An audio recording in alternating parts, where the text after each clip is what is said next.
Boa tarde, é uma alegria me unir a vocês nessa vigília, nessa maratona pensando a religião. Obrigado, pastor Dr. Elmer, pelo convite, também Dario e outros que estenderam esse convite. O probleminha que me impediu de estar aqui na primeira vez foi a Covid, justamente. Então, fiquei em casa assistindo, orando, torcendo por tudo, né? E muito feliz de ver aqui as palestras, os louvores, a oração. Foi um evento marcante e esperamos que esse seja tanto quanto. Eu já disse na outra vez em que o Prisma esteve cantando, quando eu falei no NASP de São Paulo, que algumas músicas me fazem voltar no tempo, recordar o tempo da minha conversão, as minhas raízes, né? Já que o tema hoje é raízes. Deus seja louvado, né? Pela mensagem pregada e falada e cantada. Já que o nosso tema é raízes, eu pensei como iniciar, né? Essa nossa conversa aqui, essa maratona, de maneira a irmos às raízes realmente, né? E, de fato, quando nós pensamos na história dos pioneiros e como essa identidade que nós chamamos de adventista foi sendo formada, plasmada ao longo do tempo, isso mexe com a gente. Depois eu vou contar um pouquinho do meu TCC de jornalismo, lá dos anos 90, meados dos anos 90, que foi justamente uma pesquisa. Eu escrevi um livro, reportagem, sobre a chegada do adventismo ao Brasil. E como isso mudou profundamente a minha concepção de adventismo. O meu adventismo foi mudado pelo meu TCC, justamente pelo contato que eu tive com a história dos pioneiros. A forma como eles encaravam, eles pensavam a religião. E a forma como nós muitas vezes os esquecemos e desprezamos. E tudo que existe hoje, essa estrutura, o fato de sermos o maior país adventista no mundo, não aconteceu por acaso. Isso não brotou do nada por geração espontânea. Da vida deles, imitem a fé que tiveram. Na Bíblia, a tradução, linguagem de hoje, fica até mais interessante esse verso, porque diz assim: lembrem-se de seus primeiros líderes espirituais, que anunciaram a mensagem de Deus a vocês. Pensem como eles viveram e morreram, e imitem a fé que tinham. Sabem, se vocês me perguntassem de todas as pesquisas que eu fiz, tanto nos Estados Unidos, quanto Europa e Brasil, sobre a história da igreja, para escrever o livro A Chegada do Adventismo no Brasil. Claro, quando era estudante eu não fiz toda essa pesquisa porque não tinha nem recursos, né? Algum tempo depois, então já como editor, eu tive acesso a arquivos, lugares, e eu pude aprofundar a pesquisa. Mas os lugares que mais me marcaram foram os cemitérios. Tétrico, né? Mas não, porque os cemitérios adventistas são diferentes. Eu vou mencionar dois aqui, do Brasil. Um em Gaspar Alto e o outro lá em Rolante, na fazenda Passos. O cemitério de Gaspar Alto é o cemitério dos pioneiros. O de Rolante é o cemitério da Esperança. Eu inverti, Gaspar Alto, da Esperança, Rolante dos pioneiros. Em ambos, quando eu estava sendo ali conduzido por um guia, eu percebi que os túmulos são cemitérios pequenos, então tem um corredor central, túmulos à direita e à esquerda desse corredor. E curiosamente, todos os túmulos apontavam para a mesma direção, apontam para a mesma direção. O usual é que os pés dos túmulos fiquem para o corredor central, não é?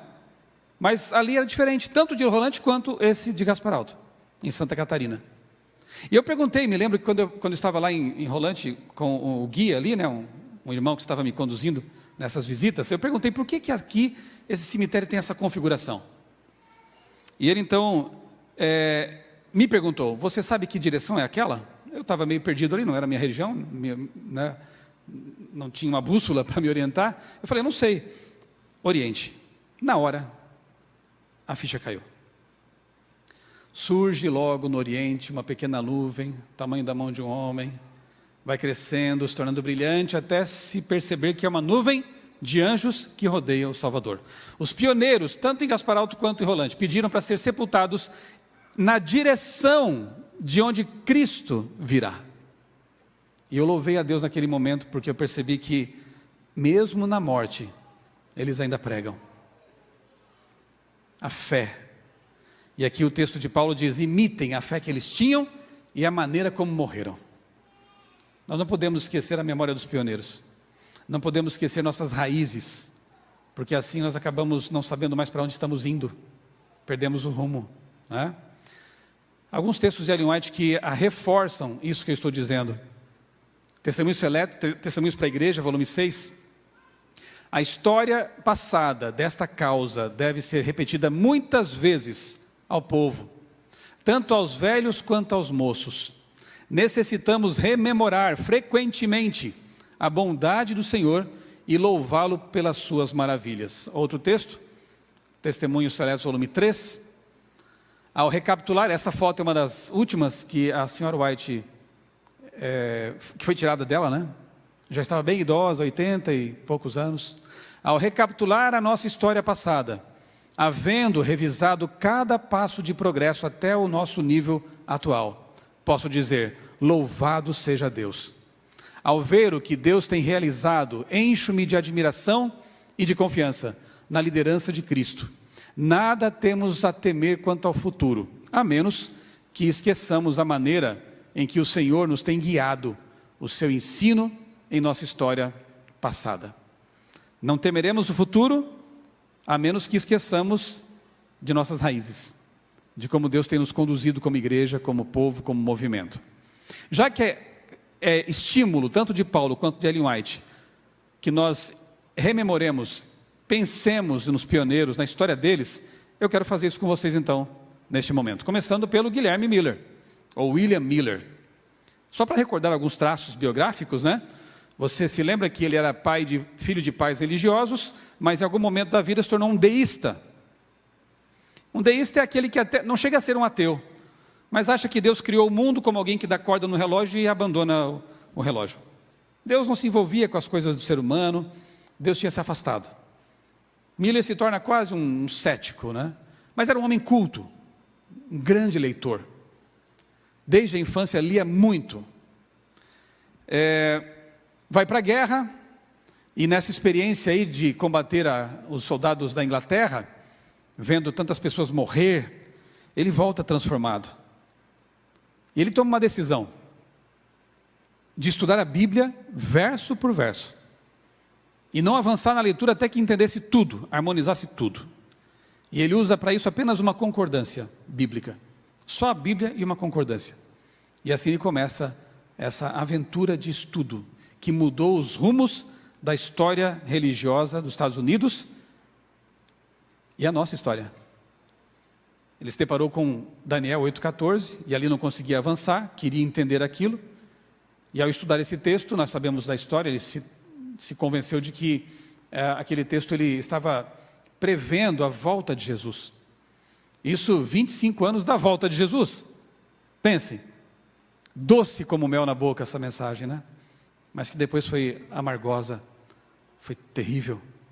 Mas desse desapontamento nasce o movimento milerita, e depois o movimento milerita antecede, depois o movimento adventista, e alguns anos depois a organização da Igreja Adventista do Sétimo Dia.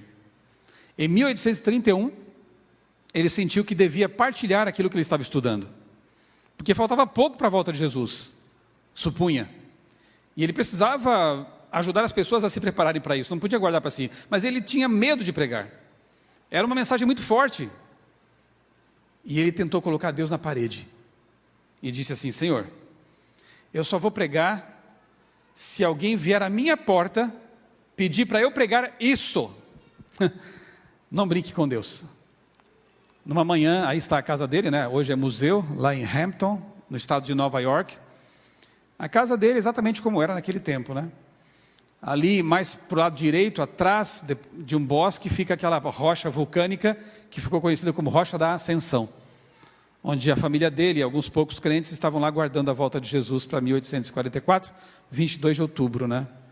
Bem, numa manhã de domingo, assim, aí o quarto dele, vejam ali, sobre a mesa, exatamente o que eu falei para vocês. Lá na parede, o PowerPoint da época, né? Um cartaz que ele usava para fazer suas palestras proféticas, né? Era o Prezi, PowerPoint daquela época, né? Mas ele já era uma pessoa à frente do seu tempo, né? E aqui sobre a mesa, a Bíblia e a concordância.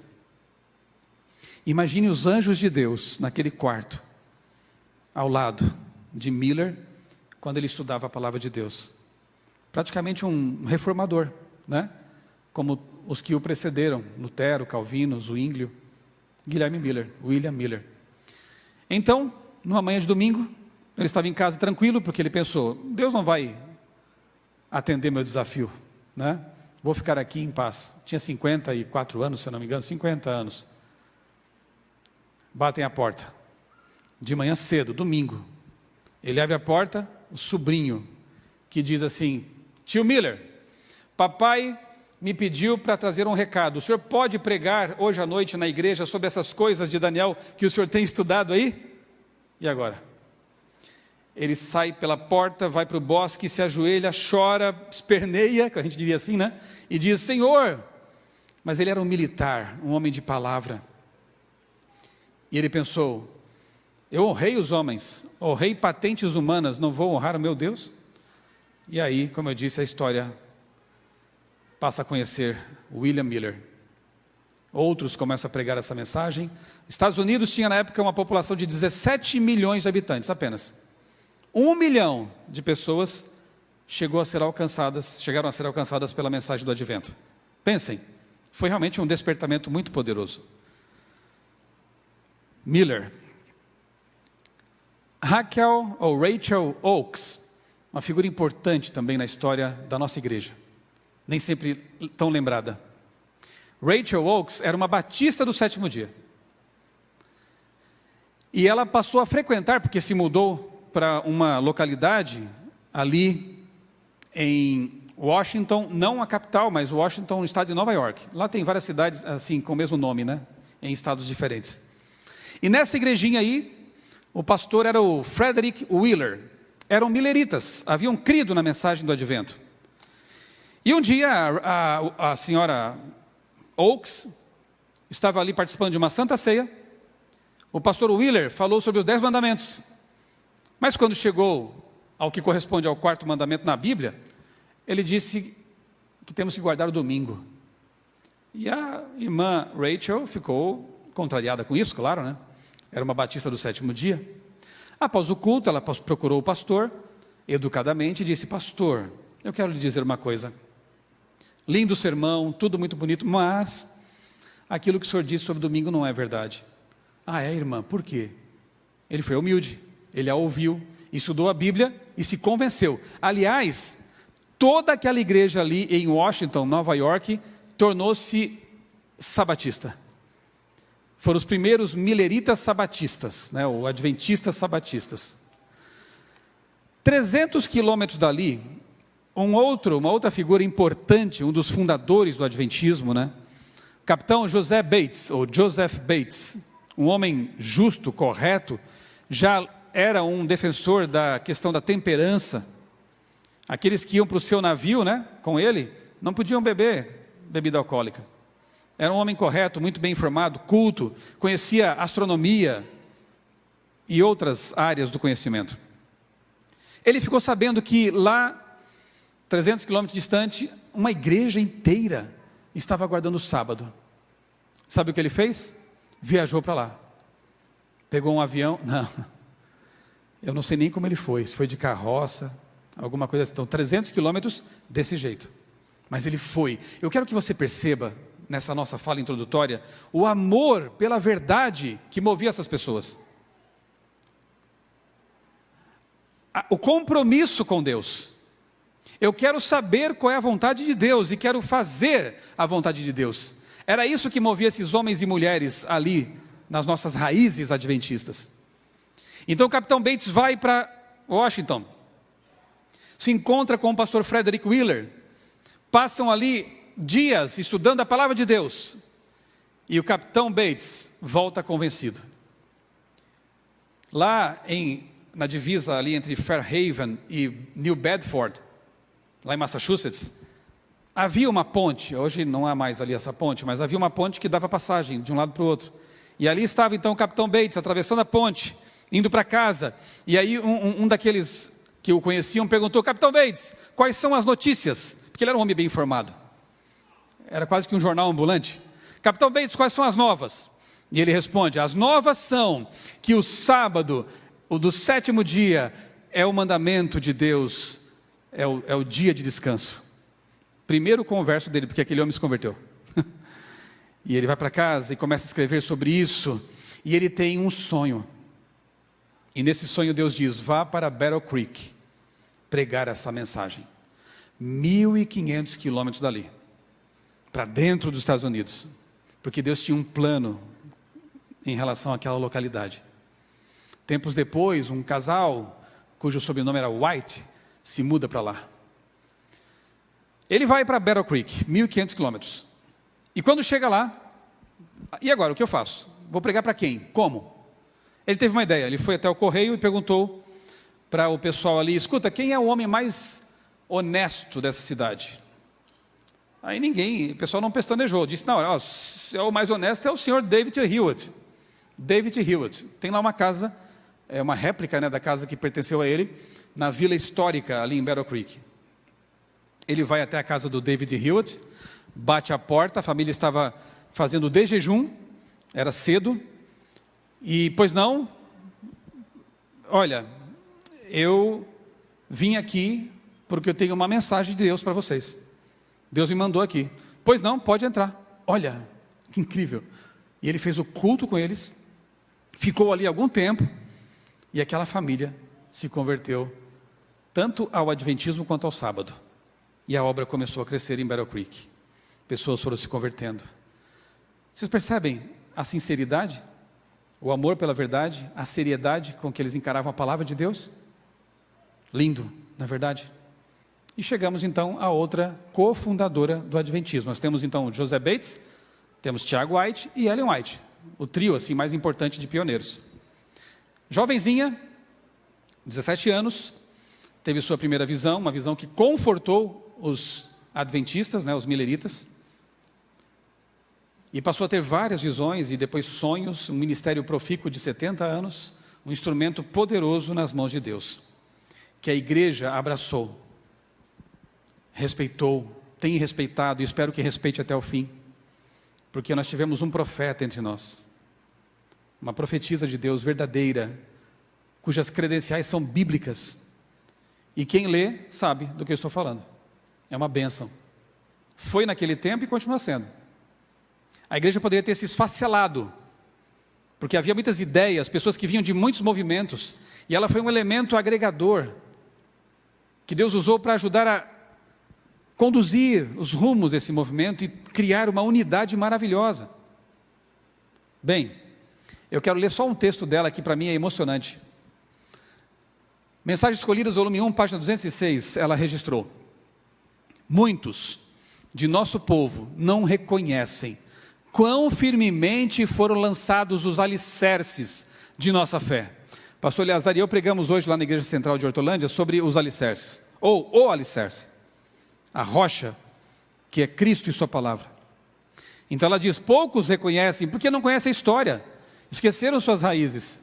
Poucos sabem de quão firmes foram lançados ali os alicerces da nossa fé. Meu esposo, Tiago White, ou James White, pastor José Bates e o pai Pierce, pastor Hiram Edson e outros que eram inteligentes, nobres e verdadeiros, achavam-se entre os que, expirado o tempo de 1844, buscavam a verdade como a tesouros escondidos.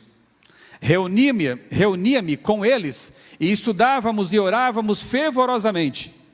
Muitas vezes ficávamos reunidos até alta noite, e às vezes a noite toda, pedindo luz e estudando a palavra. Repetidas vezes, esses irmãos se reuniam para estudar a Bíblia, a fim de conhecerem o seu sentido e a fim de que estivessem preparados para ensiná-la com poder. Você tem feito isso? Adventista do sétimo dia? Será que eu tenho feito isso também?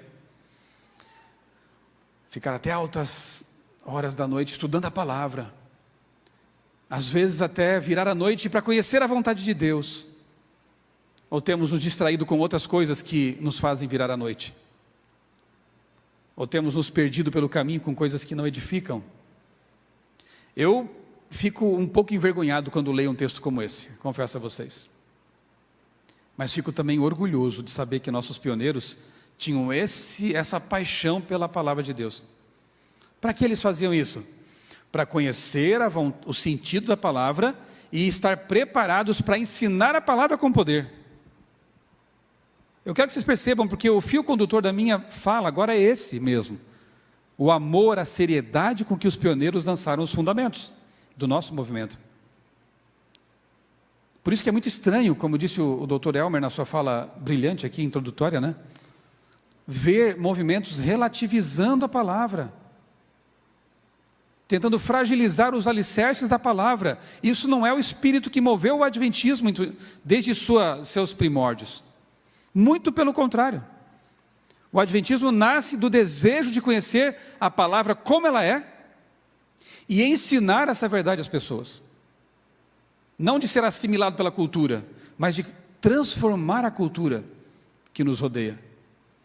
Eu quero fazer um convite aqui a vocês. Já fiz ontem na live com os meus amigos, né? Pastor Sérgio, pastor Adriano e pastor Eleazar. Nós estamos começando aí um projeto com vários amigos e amigas. Projeto Videira. Ali no meio está destacado o ID, né? É mais um auxílio para se unir a Novo Tempo, a divisão sul-americana, para treinar instrutores e captar interessados em conhecer a palavra de Deus. Basicamente é isso. Eu nunca dei um estudo bíblico, como é que faz? Você vai saber. Nós vamos produzir vídeos, mini cursos. É isso que temos que fazer. Não perder tempo com outras coisas que estão secundárias. Missão, ide e pregar o evangelho, ensinando a guardar todas as coisas, batizando-os em nome do Pai, do Filho e do Espírito Santo. Não permitamos que o diabo nos desvie desse foco. Então surge aí um projeto para ajudar, para se unir a outros mais. projetovideira.com.br. Se quer ser um instrutor, tem lá um campo. Quer ser um aluno, tem lá um campo. Tá bom? No mínimo ore por isso, para que haja um movimento, né? A divisão sul-americana colocou como um dos seus 4 enfoques para esse quinquênio: estudos bíblicos. Por que eu sou apaixonado por isso? Porque eu sou fruto disso. Eu fui alcançado por esse método divino, que, como diz Ellen White, nasceu no coração de Deus. Alguém teve a coragem, o desprendimento de me dar estudos bíblicos, um adventista, que tinha essa motivação dos pioneiros. E hoje eu estou aqui. E gostaria muito que outras pessoas tivessem esse mesmo privilégio. E quero fazer o meu melhor para que isso aconteça também. Avancemos aqui para o Brasil. Ali está o meu TCC de jornalismo, primeira capa, né, que foi lançado em 1996, e agora foi feita uma atualização. Bastante coisa nova, eu incorporei ao livro, descobri muito mais fazendo pesquisas, conhecendo vários lugares, e eu quero recomendar a vocês. Não porque seja meu livro, mas porque ele fala de pioneiros, de histórias que mudaram a minha vida. Eu vou contar só 3 aqui, mas tem muitas histórias maravilhosas que mexem com a gente. Testemunhos lindíssimos. Eu quero começar contando do primórdio mesmo. Aqui no Brasil, era 1880, início dessa década, né? Um jovem alemão chamado Borchardt, lá na vila de Brusque, se envolveu numa briga, aparentemente matou o oponente e, com medo de ser vingado pela família ou preso, fugiu para o porto de Itajaí, pela mata.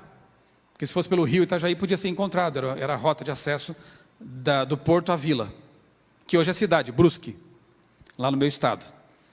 Então ele foge pelo mato, leva vários dias, né, para chegar até o porto, e embarca clandestinamente num navio, que rumava para a Alemanha, ele ia voltar para o seu país natal, e possivelmente na Inglaterra, numa das paradas, ele encontrou missionários adventistas, que já estavam na Inglaterra, porque a Inglaterra era o coração, né? Dali partiam vários navios, e ali vinham pessoas de todo o mundo, então era um ponto estratégico para a missão adventista. E quando eles encontram Borchardt, sabendo que ele veio do Brasil, perguntaram: você está vindo do Brasil? Ele já ficou desconfiado. E já mandaram um WhatsApp aqui. Já me denunciaram. Ele, com medo, falou: sim, eu estou vindo do Brasil. Você conhece alguma pessoa que tem interesse em literatura adventista? Nós somos missionários adventistas. Aí ele ficou aliviado, né? não eram policiais. Sim, o meu tio, meu padrasto, ele é luterano. Como a maioria dos migrantes alemães que vieram para o Brasil, né? Era luterano. E ele aceita, eu creio que ele aceita, assim. Aí deu o endereço do padrasto. Pouco tempo depois, chega lá na casa comercial de um senhor chamado Davi Hort, um pacote de Battle Creek. Lembra? Battle Creek? Lá estava a imprensa adventista, né? A publicadora adventista. 10 revistas com inscrição de capa em alemão, Stimme der Wahrheit, que é a voz da verdade. Davi Hort, Carlos Drefk, né? Veio para ele abre o pacote, pega uma para si, entrega as demais para os que estavam ali na casa comercial, era uma venda, até hoje esse casarão existe, lá em Brusque. E a literatura foi chegando cada vez mais e mais e mais, de graça, até que o Drefk ficou preocupado, o padrasto do Borchardt que brigou, né? Ficou preocupado, vai que um dia manda conta desse negócio. Ele cancelou, o pessoal ficou triste. Estavam gostando. Não só porque era alemão, né? A língua deles tinha um vínculo, né? Como eram mensagens que estavam tocando a vida deles. Volta de Jesus, saúde, estilo de vida e sábado também. Quando ele cancela, um professor polonês chamado Sikiewicz assumiu. Pode mandar para mim. Ficou pouco tempo, cancelou também. Aí entra em cena um bêbado, um jovem bêbado alemão, chamado Dressler. Ele passou a receber as revistas e os livros. O que ele fazia com isso? Ele ia até as vendas, trocava por cachaça. Exatamente. E os vendedores gostavam desses materiais porque eles arrancavam as páginas, embrulhavam sabão, tempero e vendiam as mercadorias embrulhadas. E a mensagem se espalhando. Você ia comprar sabão na mercearia, levava a mensagem adventista para casa. Deus é incrível. Primeiro comportou no Brasil um bêbado. E o primeiro método evangelístico, embrulhos de sabão, digamos assim. Incrível. Um desses, na verdade o primeiro converso, né? O primeiro converso foi um senhor chamado Guilherme também. Eu estou até pensando em escrever um livro, a história dos 3 Guilhermes. O terceiro está vindo aí, não falei dele ainda. O primeiro foi Miller, o segundo é Bels. Guilherme Bels, casado com Johanna Bels, havia vindo da Pomerânia em 1835 e foi o primeiro converso graças à leitura da literatura adventista no Brasil. Um dia, ele foi visitar o seu irmão Carl e viu na estante um livro que lhe chamou a atenção, escrito por Uriah Smith, um dos pioneiros adventistas nos Estados Unidos. Ele foi pegar o livro na estante e deixou cair, talvez pelas mãos grossas de lavrador, né? Deixou cair. Quando o livro se abriu no chão, o capítulo era do sábado para o domingo. Na hora, Bel se lembrou da infância, lá na Pomerânia, quando ele sozinho, em criança ainda, lendo a Bíblia, se deparou com o sábado. E perguntou para os pais, por que nós guardamos o domingo se está na Bíblia o sábado? E os pais deram aquela resposta clássica, né, que foi mudado isso aí, o sábado foi abolido, e a criança aceitou a explicação. Mas aquilo ficou lá, né? Anos depois, um continente de distância, ele volta a se deparar com a mensagem do sábado. Ele pega o livro emprestado, vai para casa, vira noites, de dia trabalhando na roça, à noite com o lampião, estudando a Bíblia e o livro de Smith. Olha a seriedade, a sede pela verdade. E depois de algum tempo, ele aceita o sábado. E torna-se então, como eu disse e repito, o primeiro guardador do sábado, graças à leitura de mensagem publicada pelos adventistas. Não havia pastor ainda, não havia missionários, comportores, nada. Era Deus, a literatura e o trabalho do Espírito Santo. E assim foi. Guilherme Bels e Johanna Bels se converteram, depois os filhos, um filho se tornou missionário, dali veio uma linhagem de pastores, história lindíssima, lindíssima. No dia em que o pacote foi aberto lá na casa do Davi Hort, naquele casarão, o filhinho de 10 anos, mais ou menos, nessa época, estava ali junto, contemplou a cena. De certo, muito curioso, criança, né? O que tem esse pacote que veio dos Estados Unidos com selo pago? Revistas. Adolfo Hort. Na época ele não houve conversões ali, né? O Davi Hort mesmo nunca se converteu. Mas 10 anos depois, Adolfo Hort sabendo que em Gaspar Alto já havia um grupo de adventistas, uma igrejinha, ele que era um alemão, um jovem muito sangue quente, pensou assim: eu vou lá quebrar tudo. Religião de alemão é só luterana.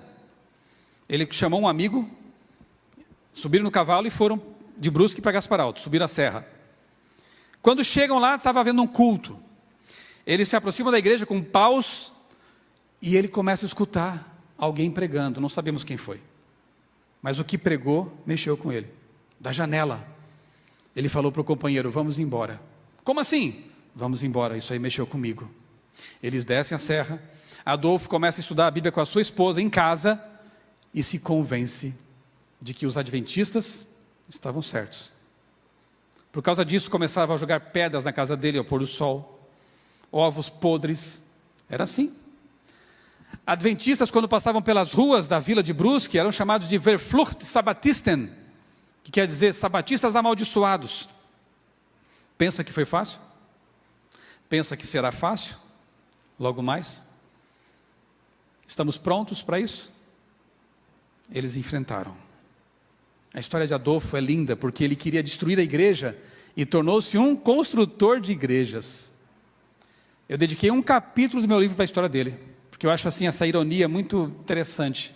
Ele queria derrubar a igreja e construiu algumas igrejas lá em Santa Catarina. Como está ali, ele está sentado no andaime lá, mais em cima. É o Adolfo Hort, construindo a igreja de Corupá, Santa Catarina. Tornou-se um grande missionário, um servo de Deus. Outra história é a do grande Guilherme Stein, é o terceiro Guilherme. A história de 3 Guilhermes: Miller, Bels, Stein. Guilherme Stein, também vindo da Alemanha, jovem, inteligente, conhecia já alguns idiomas então, teve contato com um livro vendido pelos coportores, que passaram pela região lá do interior de aqui do interior de São Paulo, Rio Claro, Indaiatuba, por aí, Piracicaba. Coportores lhe venderam para a família o livro Der Grosskampf. Sabe que livro é esse? O Grande Conflito. E ele começa a ler o Grande Conflito em alemão e se converte. Ele se torna o primeiro batizado no Brasil, porque quando o pastor Westphal veio da Argentina para o Brasil, que a obra começou na Argentina, né, na região de Crespo, Campo, ele desceu no Rio de Janeiro, que era o porto dos navios oceânicos, e obviamente, como já havia conversos aqui em São Paulo, em lugar de ir para Santa Catarina, que era muito mais longe, de início, ele passa por aqui, batiza os primeiros conversos de São Paulo e depois desce para Santa Catarina.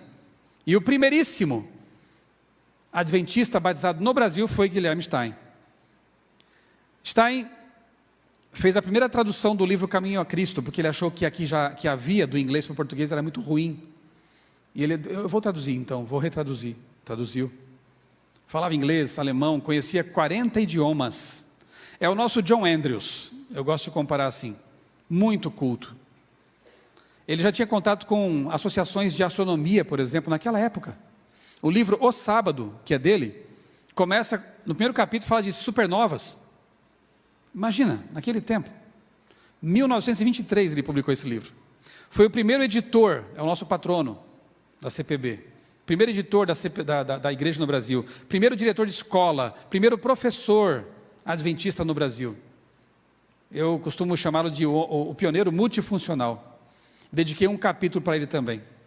Ele poderia ter sido um homem muito rico, porque casou-se com Maria Krahenbuhl, que já na época tinha uma fábrica de ferragens muito grande ali em Indaiatuba. Ele ia herdar esse negócio, mas ele disse para o sogro: obrigado, mas eu tenho uma missão maior. Eu vou ser um missionário, um pastor. E assim ele fez. Teve uma vida de privações, simples, mas um legado gigantesco. Converteu-se lendo a Bíblia, comparando com o livro Grande Conflito. Essa Bíblia aí pertenceu ao Guilherme Stein. Está lá na sede da Sociedade Criacionista Brasileira em Brasília. A história dela é impressionante. Ela estava num sebo no Rio de Janeiro. E aí o nosso irmão Roberto Conrad, que já foi orador da Voz da Profecia, foi ao sebo, certo dia, lá olhando os livros, se depara com uma Bíblia antiga, pega, quando abre, ele encontra a seguinte inscrição: Guilherme Stein, filho. Não é possível. Ele conhecia a história. Me digam quais são as probabilidades de um adventista encontrar uma Bíblia de um adventista pioneiro num sebo, a ponto de saber a história daquela Bíblia e poder comprar imediatamente. É por Deus. O irmão Conrad comprou a Bíblia e deu de presente para o Museu da Sociedade Criacionista Brasileira. Olha lá, Bíblia em hebraico, cheia de, deixa eu ver se dá para ver ali, na outra foto, acho que está pequeno, mas ela é toda anotada, tem folhas que ele colava no meio assim, anotava tudo. É emocionante ver isso, gente. Guilherme Stein sozinho estudou grego e hebraico, além daquelas todas as línguas que eu já falei. Escreveu sobre Tupi-Guarani, fez estudos linguísticos, autodidata. Nossos pioneiros, é de tirar o chapéu, né? Incrível. Então, uma característica que eu percebo em comum em todos eles: amor pela Bíblia Sagrada e seriedade para com a palavra, a verdade revelada. Todos eles tinham essa marca. Queremos voltar às raízes? Imitemos. Você percebeu uma coisa interessante? E com isso eu vou encerrar. A mensagem cristã protestante, ela trouxe a partir da Nova Inglaterra, nos Estados Unidos. Tanto é que os peregrinos, no Mayflower, desembarcaram em Plymouth, uma cidade ali em Massachusetts, na região lá do norte dos Estados Unidos. E ali, naquele berço protestante, nasce o adventismo. E ele floresce, por quê? Porque já havia pessoas que amavam a palavra de Deus, que respeitavam a Bíblia como toda inspirada, que levavam a sério. Ali nasceu o adventismo, na Nova Inglaterra. E no Brasil, primeiramente nas colônias alemãs, Santa Catarina, Rio Grande do Sul, alguma coisa aqui em São Paulo e também em Minas Gerais, basicamente Espírito Santo também. Por quê? Porque eram protestantes também. Já tinham vindo da Inglaterra letrados com as suas Bíblias em alemão, davam valor, encaravam com seriedade a palavra de Deus, e nesse meio o adventismo foi se alastrando, e depois de tomar força, conquistou o Brasil todo. Alcançou-nos, os brasileiros latinos, de fala portuguesa. Mas ele começa entre pessoas que amavam a palavra. E quer saber como vai terminar? Com pessoas que amam a palavra. Essas são as nossas raízes. Precisamos voltar às nossas raízes. Eu quero só citar aqui 2 textos que eu vou retomar na minha última palestra aqui já à noite. A hermenêutica millerita, que Ellen White enaltece. Qual é? Os que se ocupam de proclamar a terceira mensagem angélica pesquisam as escrituras seguindo o mesmo plano que o pai Miller adotava. E eu já falei para vocês qual era o plano dele. Qual foi? Estudar a Bíblia de capa a capa, verso por verso, até entender todos eles. Unicamente com uma concordância. Ellen White chancela isso. E o Tratado de Teologia Adventista, que é uma obra oficial da igreja, na página 111 e 600, nas páginas 111 e 637, diz assim: a Igreja Adventista do Sétimo Dia ratifica a hermenêutica dos escritores bíblicos de Antioquia e da Reforma. Rejeita o método alegórico de Alexandria e do catolicismo medieval, bem como o método crítico histórico do iluminismo racionalista e seus desdobramentos posteriores.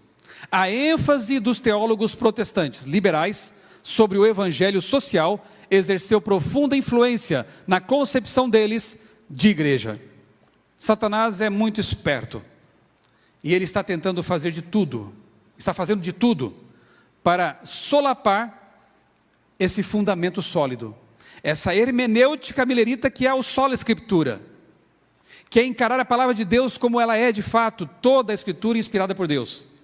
Então ele tem usado, eu grifei ali, o método crítico histórico do iluminismo racionalista e seus desdobramentos posteriores. Querem saber quais são? Fique aqui até o fim, porque eu vou voltar a esse assunto. Desdobramentos esses que estão tentando solapar a base, o fundamento, que nós realmente pensemos mais nos nossos primeiros pais, primeiros líderes espirituais, imitemos a forma como eles viveram e, se for preciso, morramos como eles morreram, firmes na fé, fundamentados na palavra. Amém.